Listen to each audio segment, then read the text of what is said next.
Hello friends, welcome to Studygram channel. तो आइए आज हम देखेंगे जीके कुछ महत्वपूर्ण प्रश्नों को जो आगामी परीक्षा की दृष्टि से महत्वपूर्ण होगा। और ये जो प्रश्न होंगे प्रश्नोत्तरी, ये आने की भी पूरी संभावना है। तो चलिए हम अपने प्रश्नोत्तरी की तरफ बढ़ते हैं। पहला प्रश्न देखते हैं, कौन सी मुगल इमारत जो है अकबर द्वारा नहीं बनवाई गई है। तो इसमें पूछा गया अकबर द्वारा कौन सी इमारत नहीं बनवाई गई, तो दिल्ली का जो किला है वो अकबर द्वारा नहीं बनवाया गया है। अगला प्रश्न है कि बालाजी विश्वनाथ ने सैयद बंधु से संधि किस वर्ष की थी, तो 1714 ईस्वी में। अगला प्रश्न है कि मनसबदारी व्यवस्था किसके शासनकाल के उपरांत अव्यवस्था उत्पन्न हुई। तो यहाँ पर अव्यवस्था के बारे में पूछा है कि मनसबदारी व्यवस्था, अव्यवस्था जो है, मनसबदारी जो व्यवस्थाएं थी वो अव्यवस्था किसके शासन में उत्पन्न हुई, तो शाहजहां के शासन में यह अव्यवस्था उत्पन्न हुई। और ये जो मनसबदारी व्यवस्था थी अकबर के शासनकाल में लाया गया। अगला प्रश्न है कि चोल शासक विजयादित्य प्रारंभिक किसका शासक सामंत था, तो चोल शासक विजयादित्य जो था वो पल्लव का सामंत था। अगले प्रश्न को देखते हैं कि लोधी शासकों ने सजावट के लिए कड़े पत्थरों का प्रयोग कहाँ से किया, कहाँ से सीखा, तो लोधी शासकों ने तो ईरान से सीखा। सजावट के लिए जो कड़े पत्थरों का प्रयोग है वो ईरान से सीखा। अगला प्रश्न कि किस शासक को बाजीराव प्रथम ने हराकर दक्षिण में मराठों की सर्वोच्चता स्थापित की, तो आसफ जहां निजामुल मुल्क थे जो बाजीराव प्रथम को हराकर दक्षिण में मराठों की सर्वोच्चता स्थापित की, आसफ जहां निजामुल मुल्क। आगे प्रश्न है कि कूच बिहार के किस शासक की सेना ने 1657 ईस्वी में मुगल क्षेत्र में प्रवेश किया, तो प्रेम नारायण ने जो है बिहार के शासक की सेना में 1657 में प्रवेश किया। अगला प्रश्न देखते हैं कि मुगल काल के संदर्भ में शब्द जो हासिल से क्या अभिप्राय है, तो हासिल क्या है, तो भूमि में वसूला गया एकत्रित किया गया जो है वास्तविक राजस्व है जो हासिल कहा गया। अगले प्रश्न देखते हैं कि बाजीराव प्रथम 1720 में पेशवा बना और उसने हिंदुओं का समर्थन पाने के लिए क्या किया, तो उसने हिंदू पद पर शाही का विचार फैलाया। आगे प्रश्न देखते हैं कि कौन भारत का प्रथम मुस्लिम शासक था जिसने भूमि की वास्तविक आय पर राजस्व निश्चित किया, तो इल्तुतमिश ने किया था। आगे प्रश्न की न्याय और धर्मनिष्ठ के कारण वली या संत के रूप में कौन प्रसिद्ध हुआ, तो शिहाबुद्दीन अहमद प्रथम थे जो वली या संत के रूप में प्रसिद्ध हुए या जाने गए। अगला प्रश्न की सल्तनत काल में वित्त नीति किस पर आधारित थी, तो सल्तनत काल में जो वित्त नीति वो हनीफी पर आधारित थी। आगे प्रश्न है कि महमूद गजनवी के आक्रमण से भविष्य में किसको अपने विजय अभियान में सहायता मिली, तो विजय अभियान में किसे सहायता मिली, तो मोहम्मद गोरी को। आगे प्रश्न है कि मराठा प्रशासन में दुर्ग के अधिकारी को क्या कहा जाता है, तो दुर्गपाल कहा जाता है। अगला प्रश्न है कि कौन सा कर गैर मुसलमानों को नहीं देना पड़ता था, तो जकात नामक जो कर था वो गैर मुसलमानों को नहीं देना पड़ता था। आगे कि सदा अमीरों का विद्रोह किसके शासन काल में हुआ, तो सदा अमीरों का जो विद्रोह है वो मोहम्मद बिन तुगलक के शासन काल में हुआ। आगे कि मयूर सिंहासन का निर्माण किसके शासन काल में हुआ, तो मयूर सिंहासन का निर्माण वो शाहजहां के शासन काल में हुआ। आगे शिवाजी के प्रशासन में मोकरा प्रथा क्या थी, तो ये मोकरा प्रथा क्या है, तो अधिकारियों को जागीरें प्रदान करना मोकरा प्रथा कहलाती थी। आगे कि मुगल चित्रकला की विषय वस्तु मुख्यतः क्या थी मुगल चित्रकला में, तो दरबारी जीवन और प्राकृतिक जीवन ही यहाँ की विषय वस्तु का जो था मुख्य रूप से जाना जाता था। दरबारी जीवन कैसा था और प्राकृतिक जीवन। आगे प्रश्न है कि भारत में पहली बार राष्ट्रीय डॉल्फिन दिवस कब मनाया गया, तो 5 अक्टूबर 2022 को। आगे कि भारत में न्यूनतम मजदूरी अधिनियम किस वर्ष लागू किया गया, तो यह 1948 में न्यूनतम मजदूरी अधिनियम लागू किया गया। कबूतर, उल्लू, कौवा और मोर में से किस पक्षी को शांति का प्रतीक माना जाता है, तो मोर को शांति का प्रतीक माना गया। आगे की नर्मदा और ताप्ती नदियों के बीच में कौन सी पर्वत श्रेणी है, तो सतपुड़ा पर्वत श्रेणी है जो नर्मदा और ताप्ती नदी के बीच में। आगे की दक्षिण अमेरिका के चौड़े वृक्ष रहित घास के मैदान को क्या कहा जाता है, तो पंपास कहा जाता है। भारतीय दल अनुसंधान संस्थान कहाँ स्थित है, तो कानपुर में। आगे प्रश्न है कि भारत में अंग्रेजी शिक्षा को किसने शुरू किया, तो लॉर्ड मैकाले ने। आगे कि भारत छोड़ो आंदोलन के समय कांग्रेस रेडियो का संचालन किसने किया, तो उषा मेहता ने। दुलहस्ती पावर स्टेशन किस नदी पर स्थित है, तो चिनाब नदी पर। आगे प्रश्न है कि जल के आयतन के आधार पर विश्व की सबसे बड़ी नदी कौन सी है, तो अमेजन नदी। नेक्स्ट है कि किस देश को दक्षिण अमेरिका महाद्वीप का प्रवेश द्वार कहा जाता है, तो वेनेजुएला को दक्षिण अमेरिका महाद्वीप का प्रवेश द्वार कहा गया। आगे कि उत्तर प्रदेश का फिरोजाबाद जिला किस प्रकार के उद्योग के लिए जाना जाता है, तो शीशा उद्योग के लिए। अगला प्रश्न है कि कंप्यूटर को बनाने वाले फिजिकल कंपोनेंट्स को क्या कहते हैं? तो हार्डवेयर कहते हैं। बच्चों में सूखा रोग और वयस्कों में ऑस्टियोपोरोसिस नामक रोग किस विटामिन की कमी के कारण होता है? तो विटामिन सी की कमी के कारण जो है सूखा रोग और वयस्कों में ऑस्टियोपोरोसिस नामक रोग होता है। आगे प्रश्न है कि एक विद्युत सर्किट में किस फ्यूज तार का उपयोग किसके लिए किया जाता है? तो सर्किट में प्रवाहित होने वाली अधिक विद्युत धारा को रोकने के लिए फ्यूज तार का उपयोग किया जाता है। आगे की डाम्फा वन्यजीव अभयारण्य किस भारतीय राज्य में स्थित है? तो ये मिजोरम राज्य में स्थित है डाम्फा वन्यजीव अभयारण्य। आगे देखते हैं संयुक्त राष्ट्र संघ की सुरक्षा परिषद में कुल कितने स्थायी सदस्य हैं? तो 5 स्थायी सदस्य हैं जो संयुक्त राष्ट्र संघ की सुरक्षा परिषद के हैं। आगे के 52वें संविधान संशोधन अधिनियम द्वारा वर्ष 1985 ईस्वी में कौन सी अनुसूची को भारतीय संविधान में जोड़ा गया? तो 10वीं अनुसूची को जोड़ा गया। अगला प्रश्न है कि भारतीय संविधान में कौन सा अनुच्छेद राष्ट्रपति के पद के लिए पुनः निर्वाचन की योग्यताएं को निर्धारित करता है? तो अनुच्छेद 57 जो है राष्ट्रपति पद के लिए पुनः निर्वाचन की योग्यता को निर्धारित किया गया।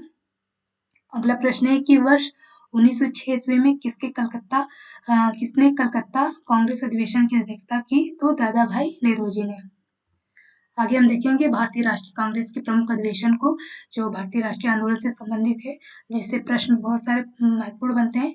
तो आगे देखते हैं कि 1885 में जो कांग्रेस का पहला अधिवेशन हुआ वह मुंबई यानी बम्बई में हुआ और इसके जो अध्यक्ष थे 1885 में वो थे व्योमेश चंद्र बनर्जी। ये 2 बार अध्यक्ष हुए, 1885 में और 1892 में। इसमें जो है 72 प्रतिनिधियों ने भाग लिया था। जो कांग्रेस का पहला अधिवेशन था इसमें कुल 72 प्रतिनिधि थे। आगे कि इसमें दादा भाई नेहरूजी के सुझाव पर ही भारतीय राष्ट्रीय कांग्रेस का नाम रखा गया। तो प्रश्न इंपॉर्टेंट बनता है कि किसके सुझाव पर भारतीय राष्ट्रीय कांग्रेस का नाम रखा गया? तो दादा भाई नेहरूजी के सुझाव पर। अगला है कि 1886 में जो कांग्रेस का अधिवेशन है वो कलकत्ता में हुआ और इसके जो अध्यक्ष थे वो दादा भाई नेहरूजी थे 1886 में। और ये 3 बार कांग्रेस के अध्यक्ष बने गए। कब? तो 1886 में, 1893 में और 1906 में। आगे देखते हैं कि 1887 का जो कांग्रेस अधिवेशन वो मद्रास में हुआ और इसके जो अध्यक्ष थे वो बरुद्दीन तैयब थे और ये कांग्रेस के पहले मुस्लिम अध्यक्ष थे। आगे की 1888 में जो कांग्रेस का अधिवेशन है वो इलाहाबाद में हुआ। इसके जो अध्यक्ष थे 1888 में जॉर्ज यूले थे और ये प्रथम अंग्रेजों के अध्यक्ष थे। आगे देखते हैं कि 1896 में कांग्रेस का जो अधिवेशन है वो कलकत्ता में हुआ और इसके जो अध्यक्ष थे वो रहीमतुल्ला सयानी थे और इस अधिवेशन में राष्ट्रीय गीत वंदे मातरम का पहली बार गायन किया गया। तो कब? 1896 में कलकत्ता में और इसके जो अध्यक्ष थे वो रहीमतुल्ला सयानी थे। आगे देखते हैं 1905 में जो कांग्रेस का अधिवेशन हुआ यह वाराणसी में हुआ और इसके अध्यक्ष जो थे वो गोपाल कृष्ण गोखले थे और इसमें स्वदेशी आंदोलन का समर्थन किया गया। तो किस अधिवेशन में? 1905 के कांग्रेस अधिवेशन में। आगे की 1906 में जो कांग्रेस अधिवेशन हुआ यह भी कलकत्ता में हुआ और इसके जो अध्यक्ष थे दादा भाई नेहरूजी थे और इस अधिवेशन में पहली बार राजू शब्द का प्रयोग किया गया। आगे की 1907 में जो कांग्रेस का अधिवेशन हुआ वह सूरत में हुआ और इसके अध्यक्ष जो थे वह राज बिहारी घोष थे और इस अधिवेशन में कांग्रेस का विभाजन हुआ। कब? 1907 के कांग्रेस अधिवेशन में।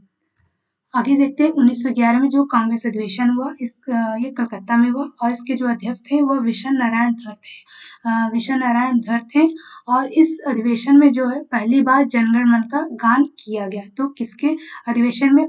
तो 1911 के कांग्रेस अधिवेशन में और कलकत्ता में और इसके जो अध्यक्ष थे वो विशन नारायण धर। ये सभी जो प्रश्न इंपॉर्टेंट बनेंगे कांग्रेस के अधिवेशन से। आगे देखते हैं कि 1916 का जो कांग्रेस अधिवेशन हुआ यह लखनऊ में हुआ और इसके जो अध्यक्ष थे वो अंबिका चरण मजूमदार थे और इस अधिवेशन में कांग्रेस लीग के बीच लखनऊ पैक्ट यानी कि पृथक निर्वाचन स्वीकार किया गया और इसमें नरम दल और गरम दल एक हुए, यानी नरम दल गरम दल कब एकत्रित हुए? तो 1916 के कांग्रेस अधिवेशन में। आगे देखते हैं कि 1917 का जो कांग्रेस अधिवेशन हुआ यह कलकत्ता में हुआ और इसके जो अध्यक्ष थे 1917 में वो एनी बेसेंट थी और ये कांग्रेस की प्रथम महिला अध्यक्ष बनी। इसमें कुल 3 महिलाएं जो है कांग्रेस के अध्यक्ष बनी। कौन कौन? तो 1917 में एनी बेसेंट और 1985 में सरोजिनी नायडू और ये प्रथम भारतीय महिला थी और 1933 में नलिनी सेन गुप्ता। आगे देखते हैं 1919 में जो कांग्रेस का अधिवेशन हुआ वो अमृतसर में हुआ और इसके जो अध्यक्ष थे वो मोतीलाल नेहरू थे और ये 2 बार अध्यक्ष बनाएंगे, 1919 में और एक बार 1928 में। आगे देखते हैं 1920 में जो कांग्रेस का अधिवेशन हुआ यह नागपुर में हुआ और जो इसके अध्यक्ष थे वो वीर राघवचारी थे। और इसमें जो है असहयोग आंदोलन का प्रस्ताव पारित हुआ। तो कब? 1920 के कांग्रेस अधिवेशन में।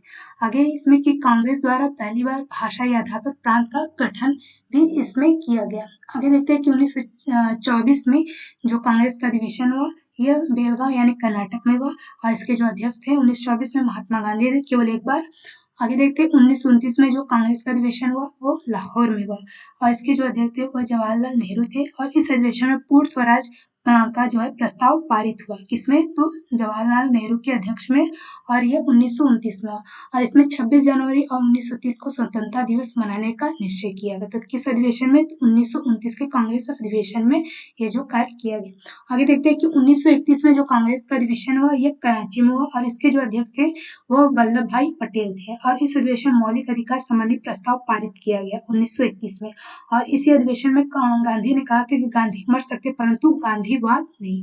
तो ये बातें जो महत्वपूर्ण है कि इसमें जो ये नारा है कि गांधी ने कहा था कि गांधी मर सकते परंतु गांधीवाद नहीं।